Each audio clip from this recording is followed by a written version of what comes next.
बिस्मिल्लाहिर्रहमानिर्रहीम, अस्सलाम वालेकुम। तीन हवालों से बात करेंगे। एक तो लॉन्ग मार्च अब आगे बढ़ रहा है और उसमें फिर से कशीदा सूरत हाल नजर आ रही है। लेटेस्ट खबरें ये हैं कि आंसू गैस की शेलिंग फिर से हो रही है, रास्ते में रोकने की कोशिश हो रही है। तलाल चौधरी ने भी प्रेस कॉन्फ्रेंस कर डाली है। अब उन्होंने क्या कहा है और किस तरह मुजाहिरीन आगे बढ़ रहे हैं, इसके बारे में हम तफसील से बात करेंगे। DGISPR ने पेशावर में जाकर 2 घंटे से ज्यादा की प्रेस कॉन्फ्रेंस की है। तवील प्रेस कॉन्फ्रेंस थी, सवालों के जवाब भी दिए वहां, और इस्लामाबाद के साफी भी थे, पेशावर के साफी भी वहां पर थे, सवाल जवाब का सिलसिला भी हुआ।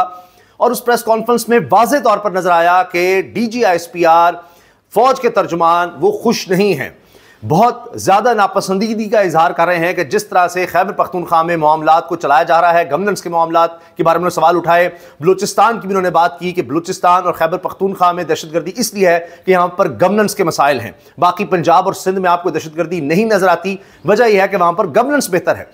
अब इसके साथ साथ उन्होंने नाम तो नहीं लिया, लेकिन जितनी बातें थी उनमें खास तौर पर इमरान खान का जिक्र नजर आ रहा था कि एक शख्स किस तरह से रियासत पर हावी हो सकता है, एक शख्स किस तरह से रियासत की पॉलिसीज के खिलाफ जा सकता है, किस तरह वो चाहते हैं कि ये ऑपरेशन ना हो खैबर पख्तूनख्वा में, और मुज़ाकरात मुज़ाकरात मुज़ाकरात, क्या मुज़ाकरात ही वाहिद हल हैं? तो वाज़ेह नजर आ रहा था कि जो कुछ तरीके इंसाफ की गवर्नमेंट और जो तरीके इंसाफ के सरबराह बानी चेयरमैन इमरान खान की सोच है, उसकी कोई गुंजाइश इस वक्त नहीं है फौज के अंदर, या DGISPR की जो सोच नजर आ रही थी, फौज के तर्जुमान की जो सोच नजर आ रही थी, नहीं फौज की सोच को बता रहे थे, तो बिल्कुल तजाद उसमें नजर आ रहा था। तो इसमें अब जाहिर है कि आने वाले दिनों में ये नजर आ रहा है कि मुश्किलात ही मुश्किलात हैं। और अब जिस तरह से सुहेल अफरीदी वज़ीर आला खैबर पख्तूनख्वा के लिए नामजद हो गए हैं, तो अब चीजें कुछ और तरफ जा सकती हैं। गवर्नर राज भी लग सकता है, मौलाना फजलुर रहमान साहब फिर एक्टिव हो गए हैं और हमेशा मौके की तलाश में होते हैं, वो भी जाकर मिले हैं गवर्नर खैबर पख्तूनख्वा से। तो अब नंबर्स अगर नहीं पूरे कर पाते, वैसे तो पीपल्स पार्टी और नून लीग के पास बहुत ज़्यादा तजर्बा है बंदों को तोड़ने का, साथ मिलाने का, तो फिर गवर्नर आज एक ऑप्शन है, वो भी इतनी आसान नहीं होगी। और फिर वहाँ पर जो लोग हैं उनका ये ख्याल है, तज्जियाकारों का, कि इससे तो तहरीक इंसाफ को फ़ायदा हो जाएगा, बहुत ज़्यादा फ़ायदा हो जाएगा, उनकी पॉपुलैरिटी और ज़्यादा हो जाएगी, क्योंकि गवर्नर राज होगा, लोग वोट किसी को दे चुके, गवर्नर राज लगाकर आप पूरे सूबे में फिर एक नया मसला खड़ा कर देंगे।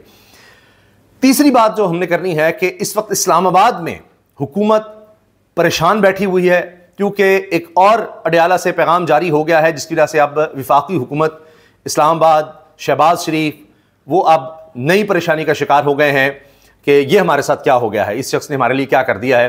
तो उनके ऊपर अब नई बिजलियां गिर गई हैं, क्योंकि आप देख लीजिए सियासत इसी चीज़ के इर्द गिर्द घूम रही है कि इमरान खान क्या कह रहे हैं या अडयाला से क्या पैगाम आ रहा है। तो पहले ये देखिए जी मंजर, ये अब लाहौर से काफिला आगे बढ़ गया है, ये लॉन्ग मार्च आगे बढ़ता चला जा रहा है। जहां इनका मरकज है, ये चौक यतीम खाना कहा जाता है, उसके करीब, वहां से ये चलते चलते चलते रुकावटें हटाते हुए ये दाता दरबार और उससे आगे भी अब बढ़ गए हैं, कहा जा रहा है। MU कॉलेज भी आता है, चुबुर्जी का इलाका आता है, वहां पर मुसलसल अब ये आगे बढ़ते चले जा रहे हैं और हज़ार लोग हैं और उनकी तादाद में इजाफा हो रहा है। फिर ये हुकूमत के खिलाफ नारे लगा रहे हैं कि ये गुंडागर्दी नामंजूर, ये गोली शोली नामंजूर, ये शेलिंग वेलिंग नामंजूर। ये देखें आप, और जिस तरह से आगे बढ़ रहे हैं लोग इनके साथ शामिल हो रहे हैं। ये बत्ती चौक पर पुलिस के साथ फिर दोबारा इनके मसाइल नजर आ रहे हैं, वहां पर फिर शेलिंग हुई है। ये देखिए, आपको शेलिंग नजर आ रही होगी, आंसू गैस के शेल्स, लोगों की बड़ी तादाद, बहुत बड़ी तादाद में लोग हैं। और जिस तरह से काफिला आगे बढ़ रहा है, जितने लोग आगे हैं उतने ही पीछे नजर आ रहे हैं। इनके बारे में, जमात के बारे में मजबूत बात करेंगे, क्या माजी गवाह है, ये जत्थों की सियासत करते हैं, सिविल और कौमी इमलाक पर हमले करते हैं। इन हमलों में सिक्योरिटी फोर्सेस के लोग शहीद हुए, पाकिस्तान के इमेज को नुकसान पहुंचा। जत्थों की सियासत और मुतालबात मनवाने का अब दौर गया, अब पाकिस्तान में इसकी कोई गुंजाइश नहीं है। तलाल चौधरी, तो तलाल चौधरी के पास कहां से मैंडेट आ गया है? अब यही मसला है कि इनको वोट भी नहीं पड़े थे और अब वजीर हैं, और जब ऐसे वजीर मुशीर होंगे तो फिर क्या किया जा सकता है उस हुकूमत का? आप यकीन जानिए, ये कहीं ना कहीं जाकर बातचीत करनी पड़ेगी। जितना यूज ऑफ फोर्स होगा, जब आप बहुत ज्यादा ताकत का इस्तेमाल करेंगे, हो सकता है कि आप लोग मुंतशिर कर दें, बड़ी तादाद में लोग जख्मी होंगे, पकड़ दकड़ हो जाएगी, सब कुछ हो जाएगा, लेकिन उसके असरात बहुत खौफनाक होंगे आने वाले दिनों में। पहले भी इन्होंने कश्मीर में ये करने की कोशिश की, नाकामी हुई, मुज़ाकरात करने पड़े। अब भी अफ़ाम तफ़हीम से मसला हल हो सकता है? मुमकिन नहीं है, भी पाकिस्तानी है। मजहबी हैं, जज्बाती हैं, इनके आप तहफ़्फ़ुज़ात दूर कर सकते हैं। पहले भी कई दफ़ा हुआ, यही हुकूमत है, लिख कर इनके साथ एग्रीमेंट हो गए, अब क्यों नहीं हो सकते? तो देखते हैं जी हुकूमत किस तरह से अब ये सारे सिलसिले को रोकती है, क्योंकि वो तो अब तलाल चौधरी कह रहे हैं कि हम किसी तरह से नहीं इनको आगे आने देंगे, लेकिन ये तो मरकज़ से आगे आ गए हैं, मरकज़ से तो ये आगे बढ़ चुके हैं। जो बात यह है कि जी आगे नहीं आने देंगे, रोक लेंगे, ये आप देखिए, ये रावलपिंडी के मनाजर हैं।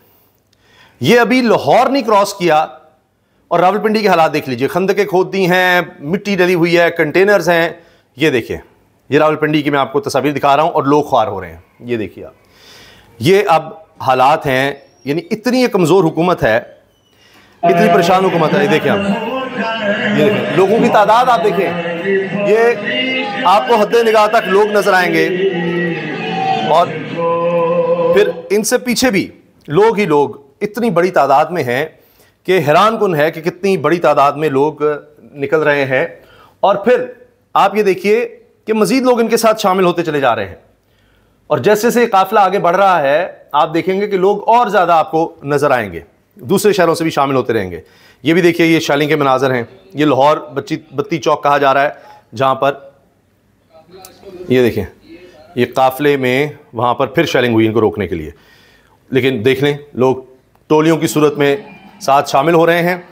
ये आपको एक तरफ से ये सब नज़र आ रहा है, किसी ने छत से ये वीडियो बनाई है और जिस तरह से ये काफिला गुजर रहा है। अब आप खुद सोच लें कि जब इतनी तादाद में लोग होंगे, ये सिर्फ इनसे आगे जो वहाँ पर लोग हैं वो कहते हैं जी 1 किलोमीटर आगे 1 किलोमीटर पीछे इतनी बड़ी तादाद में लोग यहाँ पर हैं। और ये जनाब तलाल चौधरी साहब आए, वो कहते हैं जी पूरे पंजाब में कोई सड़क बंद नहीं, पूरा पंजाब और लाहौर का कारोबार हो रहा है, मोबाइल सिग्नल सब खुला है, इस्लामाबाद के शहरी नॉर्मल ज़िंदगी गुजार रहे हैं।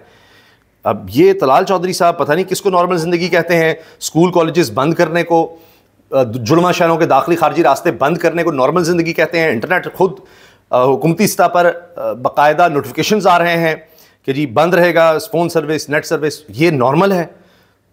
अब देखिए, जब इस तरह की बातें करेंगे तो फिर कौन इनकी बातों पर यकीन करेगा। ले जी, ये कहा जी ये गज़ा मार्च है और ये जब चुबुर्जी के आगे से गुजर रहा था, ये उस वक्त के मनाजिर हैं। और ये आप देखिए, ये उस वक्त के मनाजिर हैं। अब तादाद आप देख लें लोगों की खुद, क्या इन सब पर अब शेलिंग की जाएगी? ये एक तरफ थी काफिले की और ये सामने आप देखिए, ये मरकज़ी कंटेनर बताया जा रहा है और दोनों तरफ वही देखिए आप, हद्दे निगाह तक आपको लोग नज़र आएंगे, आगे पीछे हर तरफ। तो ये तो हालात हैं और हुकूमत समझ रही है कि जी इनको हम काबू कर लेंगे, इनको हम रोक लेंगे। और ये देखिए आप, तादाद देखें आप लोगों की, ये देखिए, ये एक साइड है, ये लग रहा है कि मरकज़ी जो ट्रक है उससे ये वीडियो बनाई जा रही है, सड़क के दोनों तरफ लोग हैं। और अभी आप देखेंगे कि सामने जब कैमरा दिखाए गए तो तब भी इतनी तादाद में ही हद्दे निगाह तक लोग ही लोग हैं, आवाम हैं और ये आगे बढ़ रहे हैं। और ये देखें, ये जब चुबुर्जी से गुजर रहे थे उस वक्त भी इसी तरह से ही बड़ी तादाद में लोग थे। पीछे देखिए, नज़र आ रहा है आपको। और इसी तरह जिस तरह आपको पीछे लोग नज़र आ रहे हैं, इसी तरह दूसरी तरफ है। और जैसे जैसे आगे बढ़ेंगे, ये देखिए अब आप, ये देखिए फ्रंट पर इतनी बड़ी तादाद में लोग हैं। तो अब आप मुझे बताएं कि ये समझ रहे हैं कि जी बस जैसे ही आएंगे जगह जगह इनको थकाएंगे, रोकेंगे, तो ये सब इतना ही आसान है? ये स्ट्रेटजी है जी तलाल चौधरी साहब के बकौल कि इनको नहीं आने देना, ये जत्थे हैं, इनको नहीं छोड़ेंगे और बस अब जो भी निकलता है वो जत्था ही होता है, जो भी एहतजाज करता है वो जत्था ही होता है। ये हुकूमत ने अब ये सोच लिया है। और बाकी जनाब, ये जो मैं आपसे अर्ज़ कर रहा हूँ कि इस वक्त ज़्यादा ज़रूरी ये काम हो गया हुआ है, वो अलग है। जो लॉन्ग मार्च चल रहे हैं यहाँ पर, इस वक्त गवर्नर साहब अपोजिशन जमातों से मिल रहे हैं, फजलुर रहमान साहब से मिल रहे हैं। तो फजलुर रहमान साहब 26वीं तरमीम भी करा चुके और उसमें मदारिस वाला मामला भी इन्होंने समेट लिया था किसी ना किसी तरह। तो मौलाना साहब फिर से एक्टिव हैं। तो मौलाना साहब हमेशा कोई रास्ता निकालते हैं, जहाँ वफाकी हुकूमत मुश्किल में होती है तो ज़रूर उनके साथ आते हैं। अभी हमने ANP के रहनुमा देखा, इमल वली साहब, वो भी आ गए थे। तो अब देखते हैं कि किस तरह इन चीज़ों को आगे ले जाया जाता है। बहरहाल अभी फ़िलहाल जो इमीडिएट चैलेंज है हुकूमत के लिए वो ये है कि ये जो लॉन्ग मार्च अब शुरू हो चुका है, इसका क्या करना है, इससे किस तरह निमटना है, किस तरह इसको रोकना है। लोग आगे बढ़ रहे हैं, मज़ीद शामिल हो रहे हैं और हुकूमत के हक़ में कभी नहीं होता कि वो तशद्दुद का रास्ता अपनाए। उसके पास इख्तियार ज़रूर होता है मगर मसला ये है कि फॉर्म 47 के ज़रिए जब आप आएंगे तो अवाम ने तो आपको मुंतखब किया नहीं, तो उसके बाद फिर यही हालात होते हैं कि गैर मुंतखब सी हुकूमत होती है और उसके पास अवामी मैंडेट उस तरह होता नहीं, और फिर मसला आ जाता है कि समझ नहीं आती कि अच्छा फिर इस तरह से जब लोग निकल आए तो हमने करना क्या है। बयानात दे सकते हैं और वही आंसू गैस के शेल वगैरह हर जगह पर उनके पास सिर्फ यही है कि पकड़ लो, दफ़ा 144 लगा दो, हर चीज़ का हल इन्होंने यही निकाला हुआ है। अच्छा, अब वो ये तलाल साहब आ गए हैं, वो कहते हैं जी इस्लामाबाद में तमाशा नहीं होगा, इनको आगे बढ़ने नहीं दिया जाएगा। पाकिस्तान में जत्थों के नाम पर ज़ाती मकासद के लिए किसी भी किस्म के इज्तिमा दहशतगर्दी के ज़ुमरे में आते हैं। एहतजाज को लीड करने वालों के ख़िलाफ़ भी ये कह रहे हैं जी अब हम जाएंगे, एहतजाज लीड करने वाले कटहरे में नज़र आएंगे। लें जी, अब इसका मतलब है कि ये गिरफ्तारी की तरफ बढ़ रहे हैं और अब लगता यह है कि गवर्नमेंट अब गिरफ्तारी की तरफ जाएगी, क्योंकि नादिर बलोच साफ़ी ये लिख रहे हैं कि जी ब्रैकेट में साद रिजवी और दीगर कटहरे में नज़र आएंगे, तलाल चौधरी ने कहा, क्योंकि उन्होंने कहा ना एहतजाज को लीड करने वाले। तो अब क्या फिर ये साद रिजवी की गिरफ्तारी होने जा रही है, क्योंकि वफाकी हुकूमत की तरफ से ये बिल्कुल क्लियर स्टेटमेंट आ रही है कि जी ये लीड करने वाले अब गिरफ्तार, और बाकी ज़ाहिर है कि लोग भी गिरफ्तार हो सकते हैं, उनके खिलाफ एक्शन होगा। मुझे यही लग रहा है कि ये फैसला हो चुका है और अब आप देखेंगे कि एक बड़ा खौफनाक किस्म का एक्शन होगा, ख़तरनाक किस्म का, और उसके बाद ये दिखाया जाएगा हुकूमत की तरफ से कि जी ये अगर नवंबर में पीटीआई आई थी और उसके साथ जिस तरह से हुआ था, तो हो सकता है कि दोबारा इसी तरह कोई रात को एक्शन अंधेरे में हो उसी किस्म का, और फिर ये गिरफ्तारियाँ इनकी लीडरशिप की हो। तलाल चौधरी ने जिसका इशारा दे दिया है, तो तादाद लोगों की बहुत ज़्यादा है। देखते हैं, पहले भी हमने इस तरह तसादुम वगैरह देखे हैं, लेकिन उससे मसाइल हल नहीं हुए, फिर दोबारा इस तरह की सूरत हाल निकल आती है। तो अब अगर ये साथ जो गिरफ्तार करते हैं उसका रिएक्शन होगा, लेकिन फिर मुझे लगता है कि इनकी लीडरशिप को आसानी से रिहा नहीं किया जाएगा और हालात मज़ीद बिगड़ेंगे। अवामी सतह पर ज़ाहिर है कि रिजल्टमेंट होगी, लेकिन हुकूमत उसकी परवाह नहीं है, वो फिर समझ देंगे कि जी हम चीज़ों को किस तरह कंट्रोल कर लेंगे, क्योंकि जब एक दफ़ा ऊपर फैसला हो जाएगा तो फिर इतना मसला नहीं होगा कि तमाम इदारों को एक्टिव कर दिया जाए। तो ज़ाहिर है उनके पास काफ़ी ज़्यादा शेलिंग का भी और दीगर सामान मौजूद होता है, तो उसके ज़रिए अब देखते हैं कि क्या किया जाता है। अच्छा, अब DGISPR की प्रेस कॉन्फ्रेंस का मैं जिक्र करूं तो इसमें वो जज्बाती भी हो गए और एक जगह आप दीदा हो गए, शहादतों का जिक्र करते हुए, शहदा का जिक्र करते हुए, उनकी जब उन्होंने तस्वीर चलाई हैं, कितने लोग इसमें शहीद हो गए हैं, अभी आज भी 11 हमारे जवान शहीद हुए, तो उसमें वो उनकी आवाज़ भर आई, वो आप दीदा से हो गए। धरती के बहादुर सपूतों की शहादतों पर किसी को सियासत की इजाज़त नहीं दी जा सकती, स्टेटस को नहीं चलेगा। 3 ऑप्शन दे रहे हैं, खारजियों का वो हवाले किया जाए, या फिर आप दूसरा ऑप्शन यह है कि रियासत के साथ मिलकर खारजियों के खिलाफ लड़ें, तीसरा यह है कि फिर आप उनके सहूलतकार समझे जाएंगे और फिर रियासत आपके साथ भी बिल्कुल उस तरह निपटेगी जिस तरह खारजियों के साथ निपटा जाता है। अच्छा, इसके अलावा जी उन्होंने कहा है कि जो भी पाकिस्तानी अवाम के जानो माल के तहफ़्फ़ुज़ के लिए ज़रूरी इक़दाम हैं वो किए जाएंगे और किए जाते रहेंगे। जब उनसे पूछा गया कि अफ़गानिस्तान में हमला हुआ है तो क्या पाकिस्तान की तरफ से किया गया है, तो इसका उन्होंने वाज़ेह जवाब नहीं दिया। उन्होंने कहा जी पाकिस्तान अपने अवाम के तहफ़्फ़ुज़ के लिए जो हो सकेगा करेगा, बस ये उन्होंने ना इसको डिनाई किया ना एडमिट किया कि जी कोई हमने किया है या किसने किया, बस इतना कहा कि जहाँ भी दहशतगर्द होंगे उनको निशाना बनाया जाएगा। कौन है जो कह रहा है कि ऑपरेशन ना करे? कहां से आवाज आ रही है? हु इज दैट पर्सन जो ये कह रहा है कि वो सूबाई हुकूमत मुझे बर्दाश्त नहीं जो ऑपरेशन के खिलाफ खड़ी ना हो? तो अब ये वाज़ेह इशारा कैदी नंबर 804 की तरफ है कि वहाँ से पैगाम आ रहा है कि जी ये ऑपरेशन हल नहीं है, ऑपरेशन हल नहीं है। तो इस पर DGISP ने कहा जी फिर क्या हल है ऑपरेशन के अलावा क्या? तो फिर अगर हर चीज़ से मुज़ाकरात से ही हल होने होते तो फिर भारत से भी मुज़ाकरात कर लेते जब उसने अटैक किया था, और फिर तो गज़वात ना होते, गज़वा बदर ना होता, क्योंकि मुज़ाकरात ही हर चीज़ का हल होते। तो उन्होंने ये बात कही। फिर उन्होंने कहा जी उस वक्त वो रियासत के ज़िम्मेदार थे, आज रियासत का हिस्सा नहीं, अब वो कैदी हैं, पहले वो वज़ीर-ए-आज़म थे, फिर भी यही कह रहे हैं कि जी वो नहीं ऑपरेशन होने देंगे। तो ये वो कहते हैं जी अब ये बर्दाश्त नहीं हो सकता, अब वाज़ेह फ़ैसला करना होगा, इस तरह चीज़ें नहीं चल सकती। आपको आपकी सियासत मुबारक, हमें अपनी सियासत में ना लाएं। कोई फ़र्द वाहिद ये समझता है कि इसकी सियासत रियासत से बड़ी है, ये हमें कबूल नहीं है। तो सियासत नहीं जी, सियासत फारिग है, रियासत ही रहेगी, सियासत उससे ऊपर नहीं जा सकती। सियासत जो है वह उसको फारिग कराएं। आपसे दरख्वास्त है कि आप अपनी फ़ौज को घटिया बयानबाजी, इन घटिया बयानियों और इनकी सियासत से दूर रखें। क्या आप लोग चाहेंगे कि आपकी फ़ौज का तर्जमान हर रोज़ शाम को टॉक शोज़ में बैठकर तुर्की ब तुर्की इन्हें जवाब दे? Would you like that? आप अपनी फ़ौज को इस घटिया बयानबाजी, बयानियों और इनकी सियासत से पाक और दूर रखें, DGISPR ने कहा।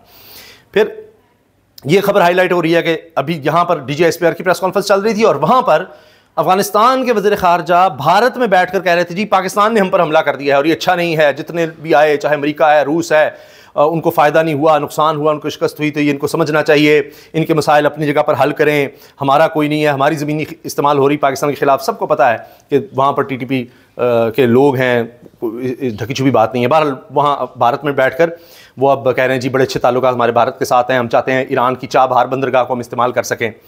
तो अब इनको पता है कि गवादर या पाकिस्तान की बंदरगाह से जो सामान आता है अफगानिस्तान को, वो उसके मसाइल हैं, तो चाबहार भारत ईरान चाबहार के साथ मिलकर अमेरिका से इजाज़त लें और वहाँ से हमारी तिजारत हो।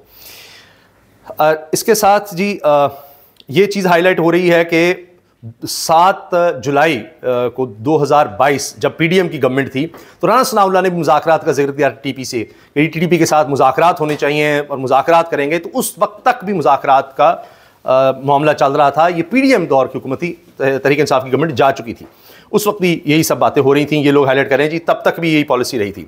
अमेरिका और मैक्सिको के बॉर्डर पर स्मगलिंग होती है, कोई कह कर तो देखे इसके पीछे वर्दी है। सोशल मीडिया पर झूठ का बयानिया बनाया जाता है। अब कौम को मिलकर इनके चेहरे पर सच बोलना होगा। DGISPR कहते हैं कि वहाँ भी स्मगलिंग होती है, वहाँ भी बहुत कुछ होता है, लेकिन फ़ौज को तो नहीं इल्ज़ाम दिया जाता अमेरिका में, तो यहाँ पर क्यों शुरू हो जाते हैं इस तरह से कि स्मगलिंग है तो जी ये हो रहा है वो हो रहा है। तो ये DGISPR की प्रेस कॉन्फ्रेंस की हाईलाइट्स थी। आखिर में मैं अर्ज़ करूँ कि ये देखिए वफाकी हुकूमत के लिए एक नया मसला ये खड़ा हो गया है कि इमरान खान का कैद तन्हाई में रखने पर भरपूर एहतजाज का हुक्म। अब अगर ये हुकूमत नगरता यही है कि सज़ा देने के बाद जिस तरह से इमरान खान ने अब सुहेल अफरीदी का फैसला किया, तो हुकूमत अब ये करेगी कि बिल्कुल कैद तन्हाई में इमरान खान को ले जाएगी, कोई भी नहीं मिल सकता उनसे बिल्कुल।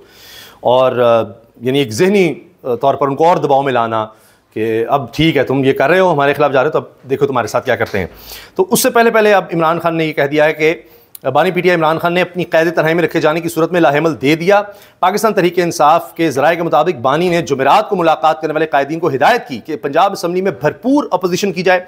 अपोजिशन भरपूर अंदाज में ना होने की सूरत में अपोजिशन लीडर मोइन कुरैशी को हटा दिया जाए। कैद तन्हाई की सूरत में पूरे KPK को बंद करने का भी प्लान है। अली मीन गड्ढापुर का इस्तीफ़ा मंजूर ना हुआ तो मैं भरपूर एहतजाज फिर होना चाहिए। इस सूरत में बैरिस्टर गौहर सलमान, मिशाल यूसुफजई, मुशीर अवान और अली जफ़र ने मुलाकात की। ज़राए के मुताबिक इन्होंने हिदायत की है कि हर जेल के बाहर हर दफ़ा अवामी असम्बली लगाई जाए। सूबाई असम्बली और सेनेट के अरकान भी इसमें शरीक हों। सुनो न्यूज़ जी उनकी वेबसाइट पर यह खबर मौजूद है। तो इससे नज़र आ रहा है कि अभी कशीदगी भी बढ़ेगी और दोनों तरफ से लगता यह है कि जिस तरह बयानात चल रहे हैं तो तसादुम ही नज़र आ रहा है। अल्लाह हाफ़िज़।